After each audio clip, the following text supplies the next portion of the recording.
자, 오늘은 우리 말씀이 모든 것을 살립니다. 말씀이 모든 것을 살립니다 라는 제목을 함께 하나님 말씀 전거하려고 합니다.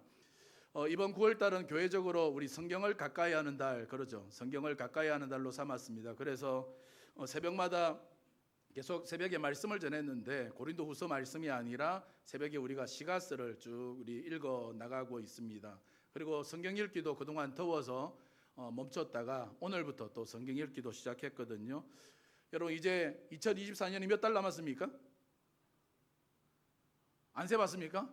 이제 세는 게 의미가 없습니까? 맨날 그 세월이니까 2024년도 이제 4달 남았습니다. 4달. 겨우 이제 4달 남았는데, 여러분 올해 시작하면서 결단한 거 있으시죠? 하나님 말씀 앞에서 결단한 건 뭡니까? 일독 하겠다고는 최소 일독은 하겠다 하셨죠? 일독을 하셨지요? 하고 계십니까? 이제 4달 남았습니다. 4달 남았는데 그동안 못 하셨어도 괜찮아요. 4달 안에 충분히 할 수 있어요. 지금부터라도 다시금 여러분 결단하셔서 우리가 최소한 한 해에 일독은 하자. 할렐루야. 그죠? 한 해에 일독은 하고 넘어가야 그래도 믿음이 있는 사람, 수요 예배 오는 사람 정도는 일독은 해야죠. 그죠? 그래서 여러분 다 올해가 가기 전까지는 최소한 모두가 다 일독을 할 수 있도록 그렇게 하시면 좋을 것 같습니다. 자, 오늘 본문 1절 말씀 한번 보시겠습니까? 자, 1절. 자, 1절 말씀 같이 읽겠습니다. 자, 시작. 내 아들아, 내 말을 지키며 내 명령을 내게 간직하라. 아멘. 내 아들아, 내 말을 지키며 명령 간직해라. 여러분, 이 말씀은 우리의 아버지 되신 하나님께서 자녀된 저와 여러분에게 사랑해서 주시는 말씀이에요. 어떤 사람은 하나님이 날 괴롭히려고 주시다고 생각해요.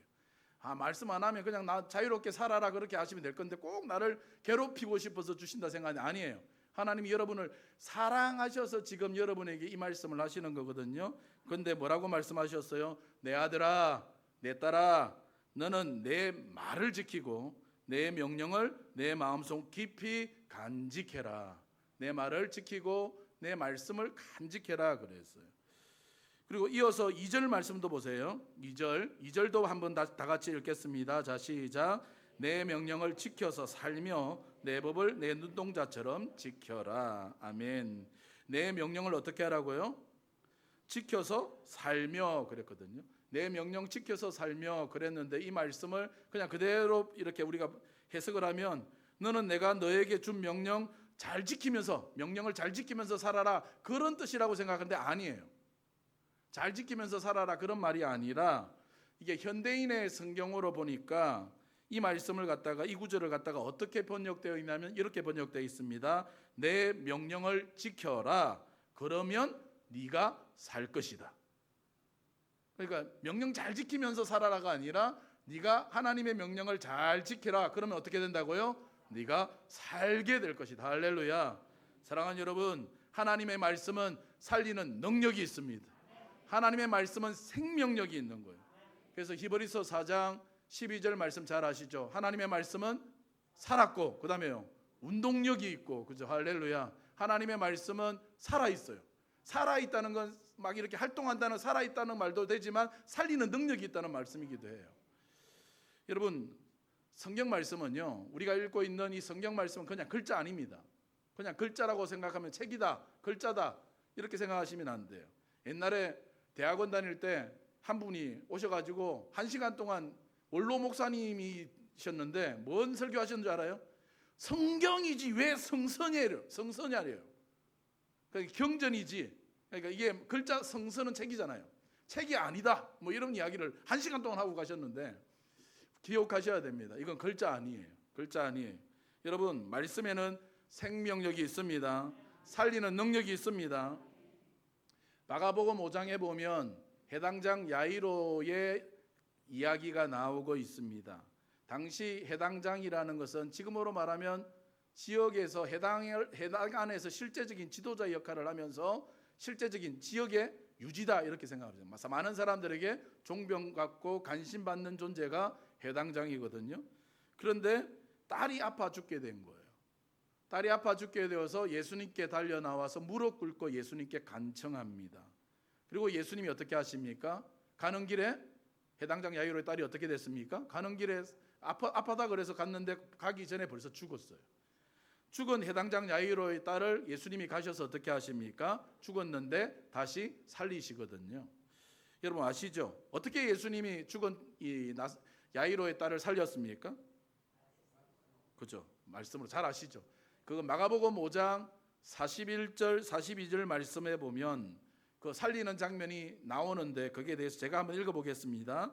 그 아이의 손을 잡고 가라사대 달리다 굼 하시니 번역하면 곧 소녀야 내가 내게 말하노니 일어나라 하심이라. 소녀가 곧 일어나서 걸으니 나이 12살이라. 사람들이 곧 크게 놀라고 놀라거늘. 죽은 여러분 어린 소녀가 언제 다시 살아나게 됐습니까? 그 타이밍이 언제예요? 예수님이 죽은 그 아이의 손을 딱 잡고 말씀하세요. 달리다, 달리다는 어린 소녀야 이런 뜻이거든요. 쿰이 일어나라는 거죠. 달리다 쿰, 달리다 쿰 하셔요. 그랬더니 어때요? 곧 소녀가 일어났다, 일어나 걸었다. 할렐루야.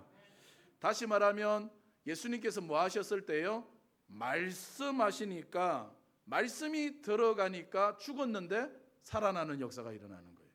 이게 성경에 계속해서 나오잖아요. 성경에 계속해서 말씀으로 세상을 하나님은 창조하셨고, 말씀으로 그저 마귀를 이기고, 말씀으로 또한 뭐예요? 죽은 자도 살리시잖아요. 우리 어릴 때, 요즘엔 안 부르는데 우리 어릴 때 계속해서 불렀던 찬송 중에 우리 많이 불렀던 찬송이 있습니다. 요즘엔 안 부르죠. 어떤 찬양이냐면 예수님이 말씀하시니 물이 변하여 포도주 됐네. 예수님이 뭐 하시니? 물이 변하여 포도주 됐네. 예수님 이쯤 하면 따라 하더라고요. 보통 나에게도 말씀하셔서 새롭게 변화시켜 주. 2절 하겠습니다. 예수님이 말씀하시니 예수님 바디메오가 눈을 떴다네. 바디메오가 눈을 떴다네. 예수님이 말씀하시니 바디메오가 눈을. 3절 하겠습니다. 예수님이 죽은 나사로가 살아났다네. 죽은 나사로가 살아났다네. 예수님이 말씀하시니 죽은 나사로가 살아났다. 예수님 나에게도 말씀하셔서 새롭게 변화시켜 주소서. 아멘. 여러분 언제 물이 변하여 포도주가 됐습니까? 그죠? 언제 죽은 나사로가 살아났습니까? 그죠? 예수님이 말씀을 하시니까, 다른 거 아니에요. 말씀을 하시니까 모든 게 변화되고 살아나더라는 거예요. 할렐루야. 이사야 55장 3절 말씀에 이런 말씀이 나옵니다. 너희는 귀를 기울이고 나에게 와서 들으라. 그러면 너희 영혼이 살 것이다. 다시 읽을게요. 너희는 귀를 기울이고 나에게 와서 들으라. 그러면 너희 영혼이 살 것이다. 사랑하는 여러분, 여러분은 영혼이 살아나기를 원하십니까? 그럼 뭐 해야 돼요? 하나님 말씀을 들으셔야 합니다. 하나님의 말씀이 내 안에 들려질 때, 말씀이 내 속에 들어올 때, 오늘 그 말씀이 나의 영혼을 살리고 나의 모든 것을 살리는 역사가 일어나게 될 줄 믿습니다. 사랑하는 여러분, 하나님의 말씀은 능력입니다. 특별히 살리는 능력이 있습니다. 저는 오늘 저와 여러분이 이 하나님의 말씀의 능력을 사용할 줄 아는 사람 됐으면 좋겠습니다. 그래서 하나님의 말씀으로 말미암아 먼저 나 자신의 영, 혼, 육이 모두 살아나고, 또한 우리 주변에 있는 사람들, 그죠? 또한 내게 하나님께서 맡겨주신 영혼들. 올해 표가 뭐예요? 잃어버린 양. 이건 누가 찾아야 돼요? 목자들이 찾아야 된다고요? 여러분이죠, 그죠? 내 주변에 이런 양들 있잖아요. 내게 맡겨주신 영혼들, 오늘 말씀으로, 그죠? 할렐루야. 그 영혼들을 살려내는 그런 은혜가 있게 되시기를 주님의 이름으로 축원합니다. 생명 있는 하나님의 말씀이 우리 안에 들어오기 시작하면, 영혼에 들어오면 뭐가 살아나요? 영혼이 살아나고, 우리의 몸에 들어오면 뭐가 살아나요? 건강이 살아나고. 할렐루야. 관계, 우리 사람들과의 관계 속에 하나님의 말씀이 들어오면 관계가 살아나고, 아멘 안 해요? 아멘 할 때까지 합니다.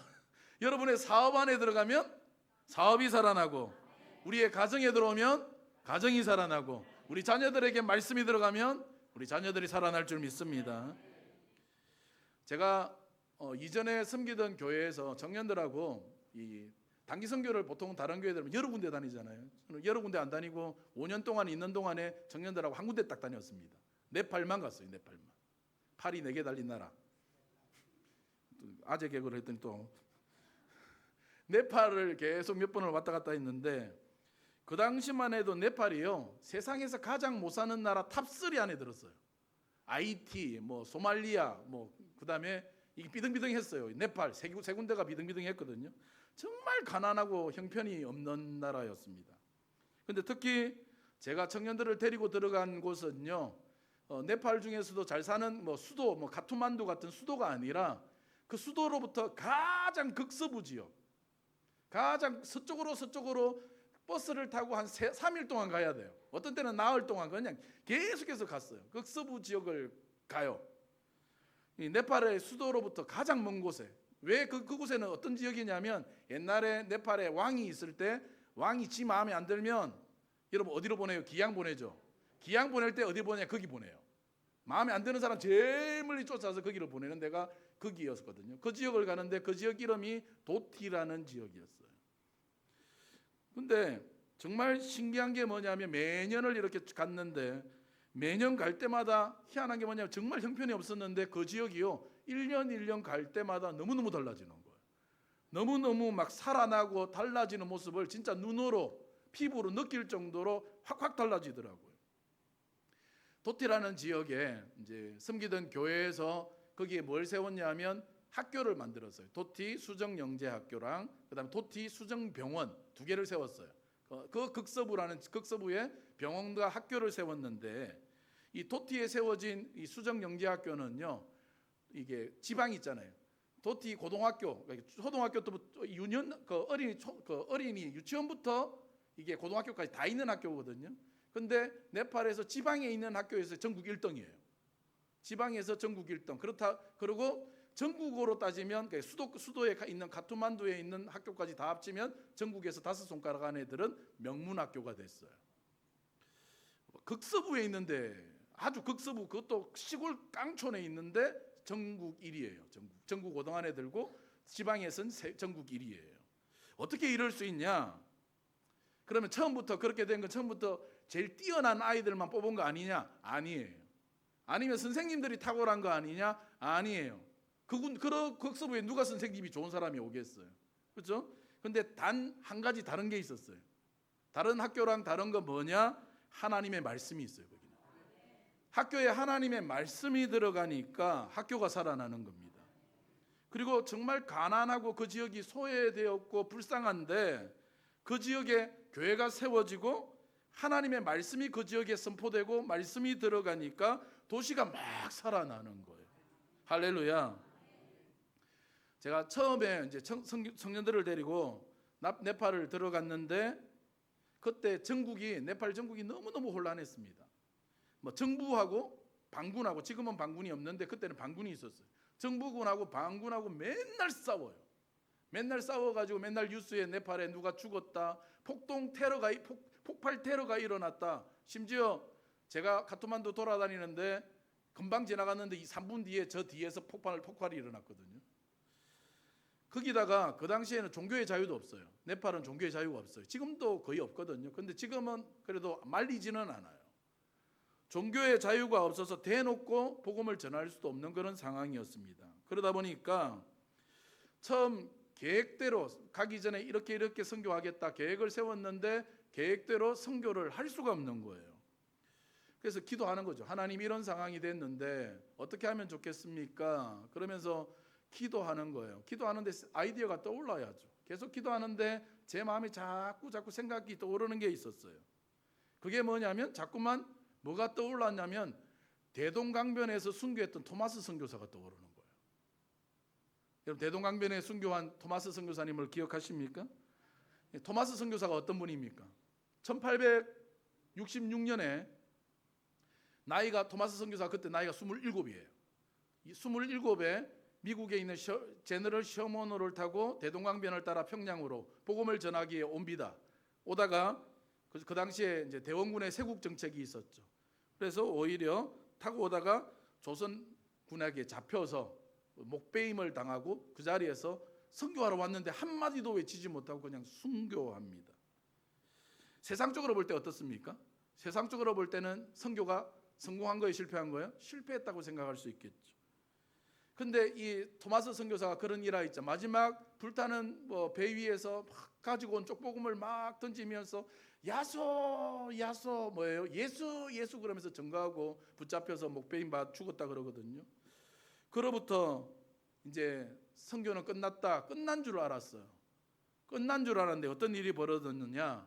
그가 던졌던 성경책을 누가 주었냐면 이 토마스 선교사를 망나니가 목베잖아요. 해가 망나니가 목베는 망나니가 있는데 그 사람이 박충근이에요. 이 망나니가 목베어 죽였던 박충근이라는 사람이 그 성경책을 줍습니다. 그 성경책을 주어 가지고 자기가 평소에 알고 있던 박양신이라는 사람에게 그 성경책을 줍니다. 그리고 이 박양신이 그거 가지고 와 보니까 어때요? 종이가 좋거든요. 그 당시 우리나라에 무슨 종이 한지가 있으니까. 근데 성경이 적혀 있는 종이가 너무너무 얇고 좋으니까 그걸 집에 구멍이 났는데 없으니까 종이를 찢어가지고 성경을 한 장씩 찢어가지고 집에 도배를 했어요.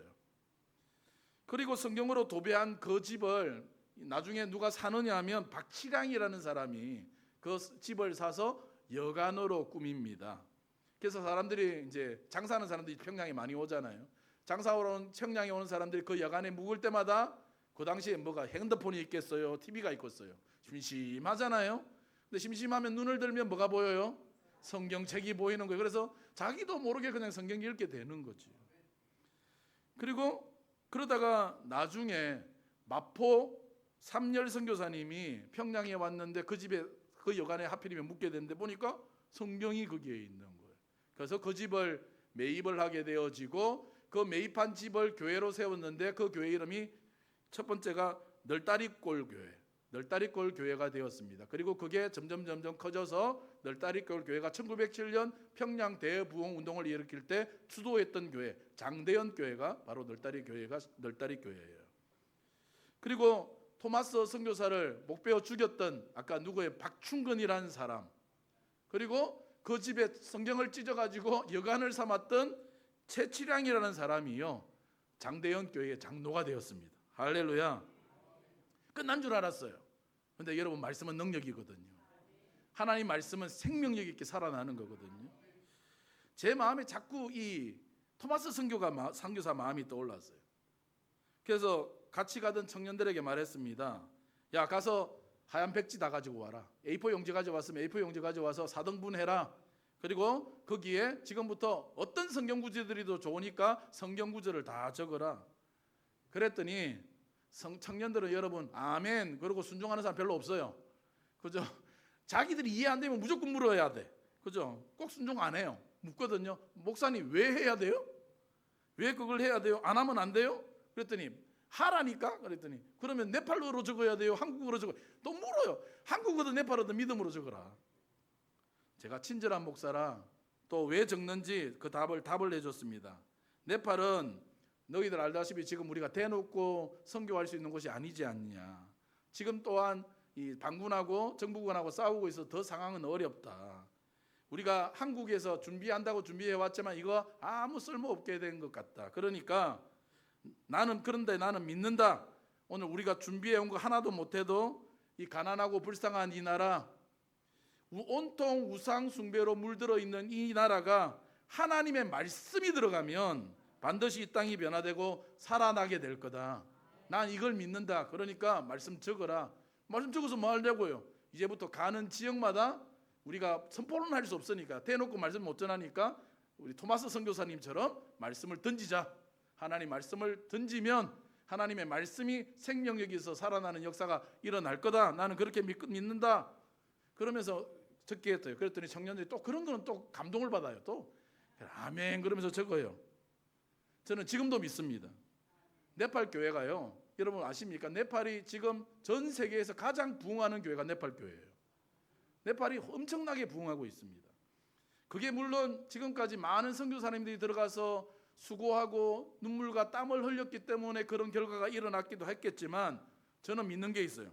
저는 그때 청년들이 차가 멈추는 곳마다, 차를 타고 지나가는 곳마다, 도시마다 믿음으로 적었던 그 쪽지 말씀을 뿌리면서 믿음으로 기도했던 그것 때문에 그런 역사가 일어난 줄 믿습니다. 무슨 목사님 그런 일이 일어나겠습니까? 여러분 안 믿어도 나는 그렇게 믿어요.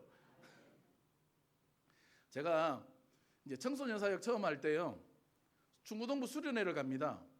중고등부 수련회를 가면 보통 중고등부 수련회 가면 말씀 얼마 정도 전해요?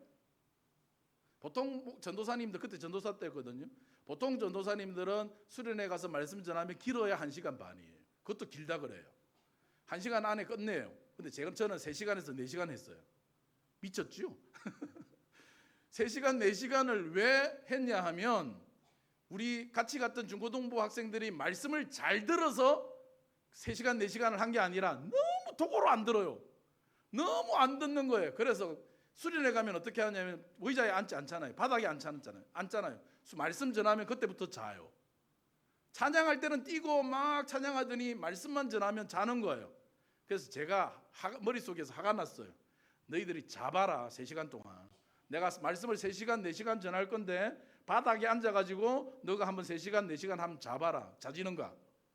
분명히 너도 3시간 4시간 전하면 그 중에 조금은 깰 거다. 10분은 깰 거다.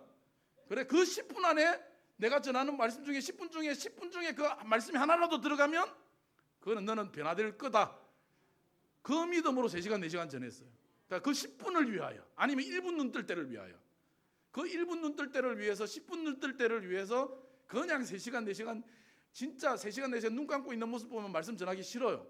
그런데도 해요. 근데 어떤 일이 벌어지냐? 내 믿음대로 됐어요.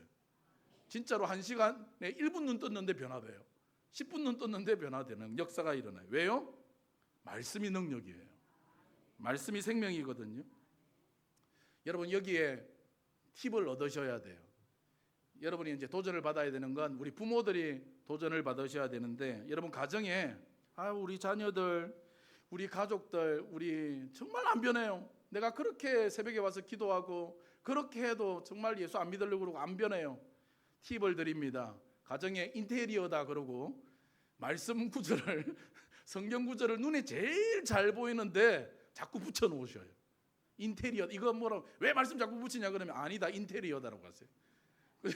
인테리어다라고 이야기하시면서 화장실 앞에 앉으면 딱 보이는데 붙여 놓으시고, 밥 먹을 때 보이는데 붙여 놓으시고, TV 위에 붙여 놓으시고, TV를 볼 때 보일 거 아니에요, 그죠? 어쨌든 붙여놔. 그다음에 거실에 누우면, 소파 위에 누우면 천장 딱 보이는데 거기 붙여 놓고, 잘 보이는데 말씀을 다 붙여 놓으셔요.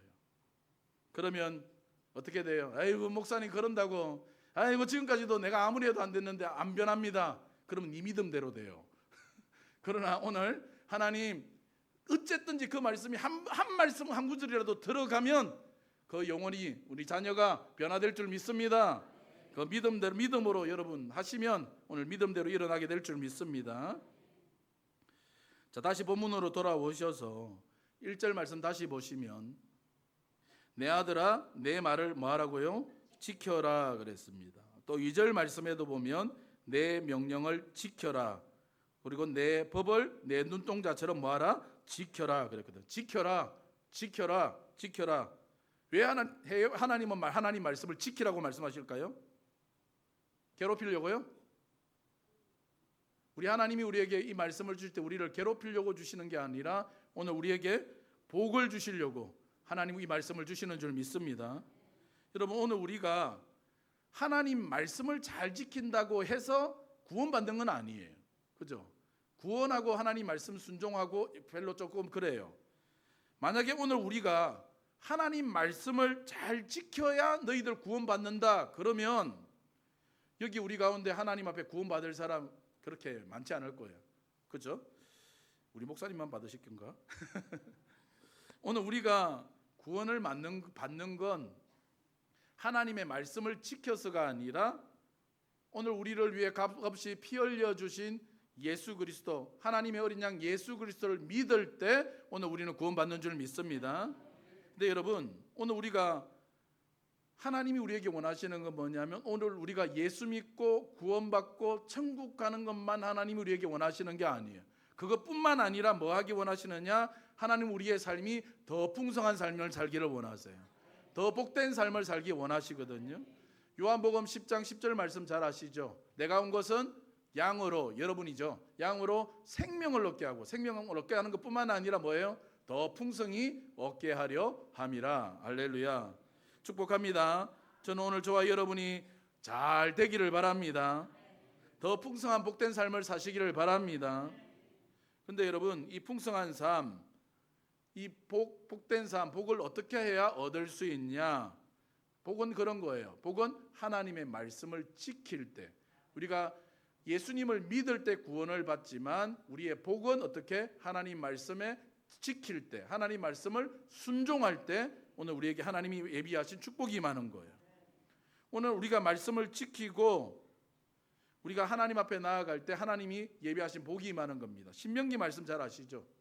신명기 28장에 보니까 1절 말씀에 보니까 제가 읽어드릴게요. 내가 내 하나님 여호와의 말씀을 삼가 듣고 내가 오늘날 내게 명하는 그 모든 명령을 지켜 행하면, 명령을 지켜 행하면 내 하나님 여호와께서 너를 세계 모든 민족 위에 뛰어나게 하실 것이라. 그 다음에 2절도요. 내가 내 하나님 여호와의 말씀을 순종하면 했어요. 순종하면 이 모든 복이 내게 임하며 내게 미치리니. 그리고 이어서 3절에서 어떤 복이 하나님 말씀에 순종하고 하나님 말씀을 지킬 때 어떤 복이 임하는지를 말씀하는데 쭉 나오거든요. 성읍에서도 복을 받고, 순종하면 성읍에서도 복을 받고, 들에서도 복을 받고, 네가 들어가도 복을 받고 나가도 복을 받고. 복 받기 싫다 이거지요. 너를 치러 왔던 대적들은 한 길로 치러 왔다가 그죠? 7길로 도망갈 거다. 할렐루야.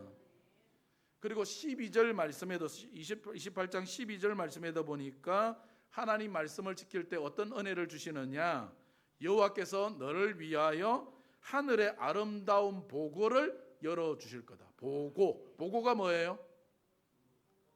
그죠? 보물창고. 누구에게 하나님이 보물창고 열어 주셔요? 할렐루야. 하나님 말씀을 지키고 하나님 말씀에 순종하는 자에게 하나님은 보물창고 딱 준비해 놨는데 여러분이 순종하기만 하면 보물창고가 열려요. 오늘 그 하나님의 보물창고가 열리는 은혜가 있기를 바랍니다. 사랑하는 여러분, 오늘 여러분이 하나님의 말씀을 꽉 붙잡고 그 말씀을 지킬 때 그 말씀으로 인해서 하늘의 보물창고가 활짝 열리게 되는 줄 믿으시길 바랍니다. 오늘 우리나라 사람들이 이제 이사 가잖아요. 이제 가을도 되면 또 이사 가는데 이사 갈 때 그냥 가나요? 손 없는 날 뭐 이러면서 날 잡죠. 예수 믿는데 왜 잡는지 모르겠어요. 저는 손 있는 날 이사 가요. 그날 싸더라고요. 그죠? 이사를 갈 때도 보면 날짜도 잡지요. 동서남북 어느 쪽으로 가야 될지 방위도 묻고, 무덤을 만들 때도 뭐예요? 명당이다 그러면서 명당 자리 찾고 그러죠. 그러나 성경을 보면 우리는 자꾸 이 위치나 땅이 중요하다고 생각하는데 오늘 하나님의 복이 임하게 될 때 그 복이 그 땅에 임하는 게 아니라 사람에게 임해요. 사람이 중요한 거예요. 사람이. 그런 면에서 하나님이 주시는 복은 어떻게 되느냐 하면 하나님의 복은요, 복이 있는 사람이 움직이는 대로 하나님의 복이 따라가요. 무슨 말이죠? 복이 있는 사람이 움직이면 오른쪽으로 가면 하나님의 복도 오른쪽으로 가요. 하나님 복이 있는 사람이 왼쪽으로 가면 하나님의 복도 왼쪽으로 가는 거예요. 다시 말하면 우리가 하나님 말씀에 순종한다고 구원받는 건 아니에요. 그런데 우리가 하나님 말씀에 순종할 때 어떻게 해요? 하나님이 딱 하늘 창고 딱 여시고 보물 창고를 열어놓고 어떻게 해요? 딱 하나님 말씀에 순종하는 사람을 타켓으로 삼아요. 표적으로 딱 삼아놔가지고 자 보낸다 그러고 쫙 보내는 거예요. 축복합니다. 저는 오늘 저와 여러분이 하나님의 축복의 타켓이 되시기 바랍니다. 옆 사람에게 말씀해 주세요. 하나님의 축복의 타켓이 됩시다.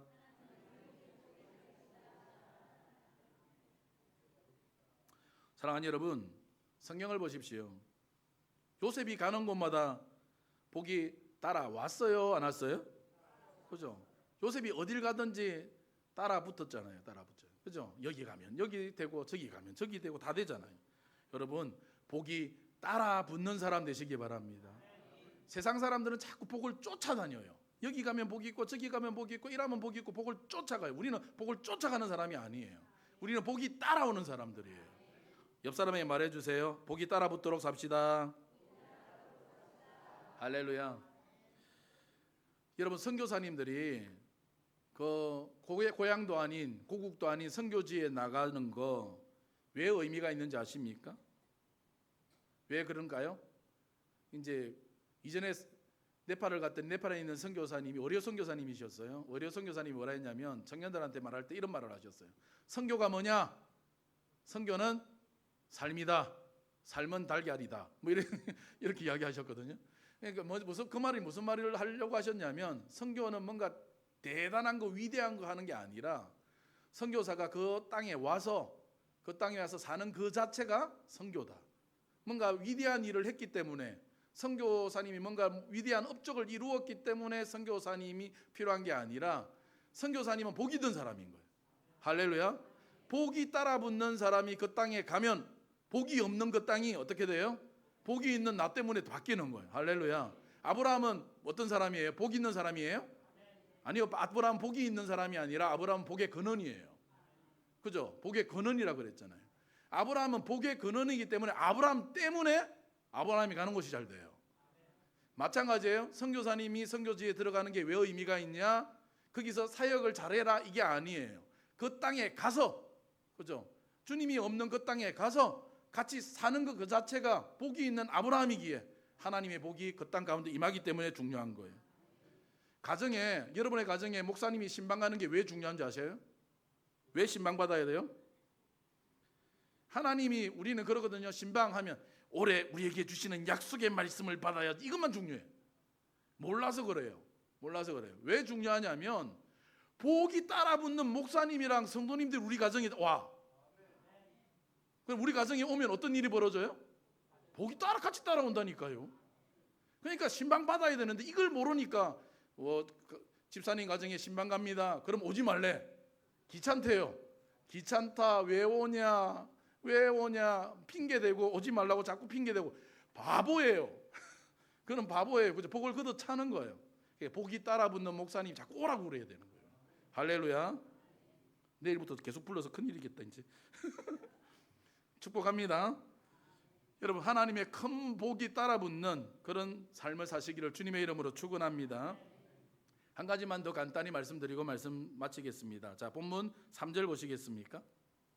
자, 3절, 4절 말씀도 같이 읽겠습니다. 자, 시작. 이것을 내 손가락에 매며 이것을 내 마음판에 새기라. 지혜에게 너는 내 누이라 하며 명철에게 너는 내 친족이라 하라. 아멘. 참고로 이제 여러분 잠언 말씀을 읽을 때 잠언이 말, 명령, 계명 이렇게 해서 말씀에 대해서도 확실히 말하지만 지혜, 그다음 명철 할 때 이 잠언에 이 지혜라는 단어가 나오면 꼭 이렇게 보시면 돼요. 지혜라는 단어 대신에 말씀을 넣으시면 돼요. 지혜는 말씀이 지혜니까 말씀을 넣으시면 되고, 또 지혜는 뭐냐? 예수 그리스도가 지혜예요. 말씀이 지혜고 말씀이 지혜고 말씀이 예수 그리스도고 예수 그리스도가 지혜고. 이해되셨죠? 그러니까 잠언을 읽을 때 지혜라는 단어에는 말씀을 넣으셔도 되고 예수 그리스도라고 넣고 이렇게 말씀을 읽으셔도 괜찮아요. 그러니까 지혜에게, 그러니까 말씀에게는 너는 내 누이라 하며 말씀에게는 너는 내 친족이라 해라 그랬거든요. 무슨 말이에요? 누이는 어때요? 찐남매는 맨날 두들겨 패고 때리고 그러긴 하는데, 근데 내 누이다, 내 친족이다 이 말은 뭐예요? 친하다 이 말이죠. 그러니까 말씀을 어떻게 하라는 거예요? 좀 가까이 해라. 더 가까이 좀 해라. 말씀을 더 친밀하게, 친근하게 해라 그런 말이거든요. 여러분 좀 매일 새벽 기도하고 말씀을 열심히 사랑하고 그런 사람하고 가까이 지내십시오. 지내더라도 말씀 사랑하는 사람하고 자꾸 가까이 하세요. 입만 열면 말씀 얘기하는 게 아니라 다른 사람 얘기하고 어제 본 드라마 얘기하고 뭐 세상 이야기하고 돈 얘기하고 그런 사람하고는 또 만나지 말라 그러면 좀 그렇지만 좀 자제하세요. 그런 사람은 내 영혼에 아무 도움이 안 돼요. 우리는 사람을 만나도 믿음의 사람은 잘 만나야 되거든요. 어떤 사람 만나야 돼요? 자꾸 만나면 말씀 나누고 받았던 은혜 나누고 삶에 하나님 주셨던 은혜들을, 경험들을 나누고 감사를 나누고 그런 말씀의 사람들하고 자꾸 가까이 하시고 사귀십시오. 그래야 말씀이 가까워져요. 그 다음에 5절 말씀 보시겠습니까? 5절 말씀 또 읽습니다. 그리하면 이것이 너를 지켜서 음녀에게 딸로 호리는 이방 계집에게 빠지지 않게 하리라. 그리하면 이것이 뭐예요? 하나님 말씀이죠. 말씀이 너를 어떻게 해요? 빠지지 않게 한다. 지켜줄 거다는 거죠. 지켜줄 거다. 여러분, 내가 하나님 말씀을, 우리는 하나님 말씀을 지켜라 그랬는데, 말씀을 지키면 그게 귀찮은 게 아니라 뭐예요? 그 하나님의 말씀이 너 말씀을 지켜. 그러면 그 말씀이 너를 지켜줄 거야. 이런 말씀이에요. 내게 유익하다는 거거든요. 어떤 교회에 갔더니 이런 글귀가 적혀 있더라고요. 주일을 우리가 지키는 것 같지만 주일이 우리를 지켜줍니다. 이해되십니까? 뭔가 헷갈리죠? 우리는 그럽니다. 오늘 주일 성수했다, 주일 지켰다 그러거든요. 내가 주일 지켰다. 아니래요. 내가 주일을 지켰다고 생각하는데 아니라 주일을 내가 지킬 때 그 주일이 나를 지켜주는 거예요. 아시는 아멘이죠, 그죠? 맞는 말이잖아요. 마찬가지예요. 하나님의 말씀을 내가 지키는 줄 알아요. 내가 말씀 지켰다, 말씀에 순종했다 그러는데 하나님의 말씀을 우리가 지킬 때 어때요? 그 말씀이 나를 지켜주는 거예요. 내가 지키는 게 아니라 그 말씀을 내가 지키려고 할 때 그 말씀이 진짜 나를 지켜줘요. 뭐 예를 들면 이런 거 있잖아요. 보증 서지 말라. 그 말씀대로 정말 나하고 친한데 좀 한 번만 좀 해주면 되는데 그럼 내가 금방 갚을 수 있다고. 내일 모레 갯돈 탄다고. 근데 그 갯돈이 안 나오니까 문제지, 그죠? 그 보증을 써달라고 그랬는데 안 된다. 나는 하나님 말씀대로 하겠다. 했더니 나중에 야 진짜 말씀이 나를 지키잖아요. 그래서 말씀대로 하니까 말씀이 지켜주잖아요. 축복합니다. 오늘 여러분, 사랑하는 여러분, 오늘 이 말씀을 꼭 기억하시고 말씀을, 하나님 말씀을 더 가까이 하시고 그리고 말씀에 순종함으로 늘 복이 따라붙는 인생 오늘 다 되시기를 주님의 이름으로 축원합니다. 축원합니다. 우리 한번 같이 기도하겠습니다.